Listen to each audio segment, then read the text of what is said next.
Hi, everybody. Hello, I'm Ryan. I'm Bethany. And we are Ryan and Bethany Board Game Reviews. And today we'll be talking to you about a Butine.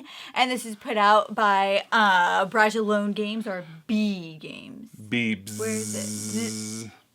In this game, you are a beautiful little bee buzzing around on these flowers, trying to collect all the pollen that you can. You're trying to satisfy these cards. You know, there's all these different colored flowers that you're trying to fly around to. Basically, you're laying these tiles down, flying around to all these different flowers. Let me show you what it looks like on the table. All right, here's our starting setup for Butine. We've got one white flower out here, and there's our busy little bee sitting on it. So on our turn, we have two choices. We can either try to move the bee around in order to accomplish one of our cards down below here, or we can add a tile. So starting off, obviously, we can't complete any of those cards. We need to start adding tiles to it. So on our turn, we might do something like this. We might add this. Next turn, maybe they might add another flower into the mix. On our turn, it comes back to us. We might do that. On their turn, they might try to do something, move the bee around, maybe add more stuff. Let's just add more stuff just so we have more to see. Eventually, it's going to fill up to the point where we can actually start moving the bee around. All right, so let's say these are cards in front of us. If we try to accomplish this one, we could try to go blue, red, but we can't quite get to that yellow over there. So, we'll need to add on another yellow before we can get to that one. So now we can do that. That would have accomplished. We would have that point. We'd turn it face down, and that's one of the things that we've scored. Now, the next thing we can do is if it's our turn, we can do this one. We can go white, yellow, white. We will turn that one in as well. So you never start a card from where you're at. You always have to go somewhere. So, for instance, this card, we could not use this one because we're on a white, so we couldn't do that one. This one, if we tried to go to the yellow and then to a blue from there, we have no white to get to. So we couldn't finish this card. There is a bonus that you get. If you can finish all three of the cards you have in front of you, you get to take one of these cards as well, face down, and call it an extra point as well. So you get really 4 points for doing 3 points worth of work, but you did it all in one turn. When you fulfill a card, you get to draw a new one. There will be 3 face-up that you can choose from, or you can take one from the face-down pile as well. Once you've drawn them, everyone can see what you have in front of you, so that does kind of make it an extra level of competition as far as maybe trying to set someone up so that they can't complete some of their cards on their turn. But that's how each turn is going to go. Basically, you're going to either add a tile, or you're going to move the bee around trying to complete some of your cards you have in front of you. The game is going to end once this face-down stack of our point hive cards have been completely depleted. There might still be some face-up cards out there, but it doesn't matter. Once that deck has completely run out, the game ends.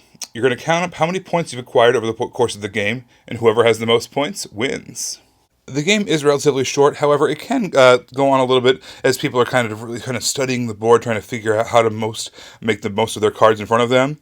So you can make it shorter by doing something like cutting the deck of cards in half and only playing half of a game, or you can set a goal like the first person to 15 points wins, something like that.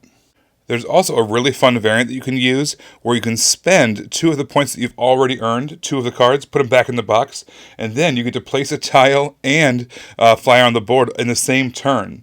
So it might cost you a couple of points, but it does earn you the chance to get a whole bunch of extra points, plus it might set up the board so that your opponents might not be able to score as many points as they had originally thought they were going to.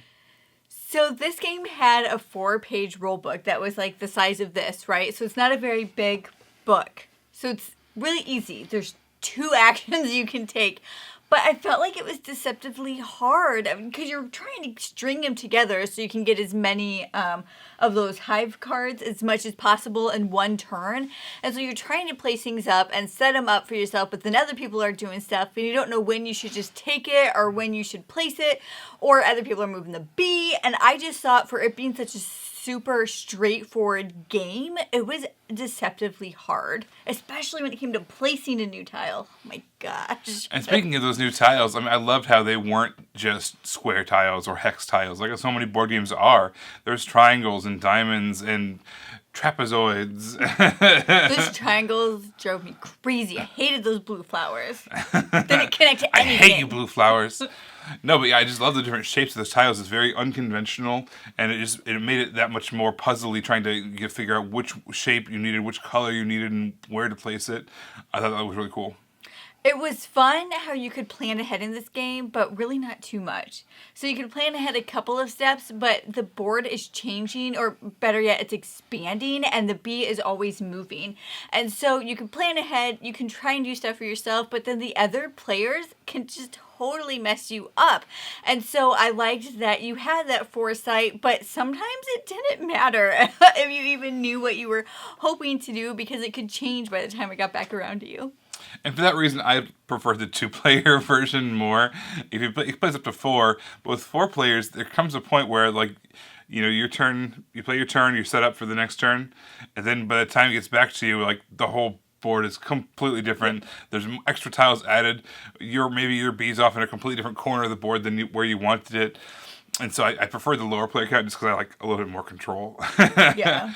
But also, speaking of other players, it's really important to look at all their face-up, hive cards that they're trying to accomplish, because you can kind of do exactly that. You can set it up so that they maybe can't get 3 cards all in one turn and get that extra point, or whatever the case is. So paying attention to everyone else, what they're doing, what they're going for, is really important.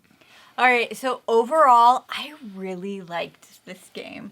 I thought it was a lot of fun, and I liked how you could be strategic, but you couldn't be too strategic. How it was, hard, but not like really hard. It was just hard with only those 2 choices, like which one you want to do. I really enjoyed that. I do want to say, though, and I just had this thought right now, this would be a hard game, even though there's so little choices, hard game to play with people who are really AP prone, because it'd be really hard to make that one choice. Just a caveat, but overall, I really with all those enjoyed different it. cards, Oh, you yeah. should I do it this way from top to bottom, or bottom to the top, or which card should I go for? You could basically tell them, okay, you can do those 2, but you won't be able to get this one. I've already figured it out for you. Right. This game, honestly, it was a lot of fun. This is a keeper. This one's staying on the shelf. It was puzzly in all the right ways. Like you said, it just kind of really made you think. It was deceptively brain-burny for a simple tile-laying game. And I really loved trying to math that all out and trying to get as many combos as possible worked out. It was very enjoyable for me. I liked Butine a lot. Well, guys, thank you so much for watching. Don't forget to subscribe so you can see our videos as they come out. Until then, you can find us on Facebook under Ryan and Bethany Board Game Reviews. You can find us on Instagram under Ryan and Bethany, and you can find us on Twitter under Ryan and Bethany 1. Everybody, thanks for watching. We'll see you next time. Bye.